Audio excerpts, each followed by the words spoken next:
Friends, welcome to grammar वाला sir. आज आम ट्रांसलेशन फॉर्मेट विषय में जानिबा।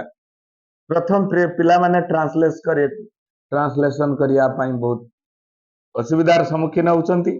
तेणु ट्रांसलेशन करिया पाई मु सहज ट्रिकटा देछि। तमे समस्ते ट्रांसलेशन जदि एटा क्लियर हो जिवो, एई फॉर्मेटटा क्लियर हो तान तमरो सहज रे तमे ट्रांसलेशन करि परिबो। कौन हैला देखो, आज आमे देखिबा किमिति कौन थिले, आमे कौन चिन्ह थिले, कौन ट्रांसलेशन लो थिले आमे ट्रांसलेशन टा करि परिबा ठीक फॉर्म रे। जदि देखो भार्ब रे सब्जेक्ट रो भार्ब टी कौन थिबो, सर ऊ थिबो। ऊ जदि थिबो ताने कौन हबो ना ए भलिया है कि भार्ब रे शेष को आईएनजी हबो।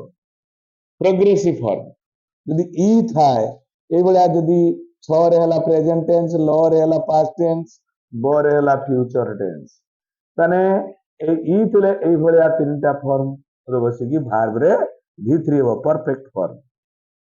जदि हमरो परफेक्ट प्रोग्रेसिव ई उ दी रो उभय रे थिबो ताने हमें किभली ट्रांसलेशन करिवा। जदि छ अछि, ल अछि, ब अछि, छ रे प्रेजेंट टेंस, ल रे पास्ट टेंस, छ रे कोन हबो हैज बीन हैव बीन बसिबो, ल रे होछि हैड बीन बसिबो, ब रे होछि will have been shall have been बसि कि भार्ब रे आईएनजी हबो। एति मन रखिबो। उ थिले हमें साधारणतः आईएनजी करिया भार्ब रे, ई थिले भार्ब रे V3 करिया, एवं ई उ दी रंग थिले हमें होछि भार्ब रे आईएनजी करिवा।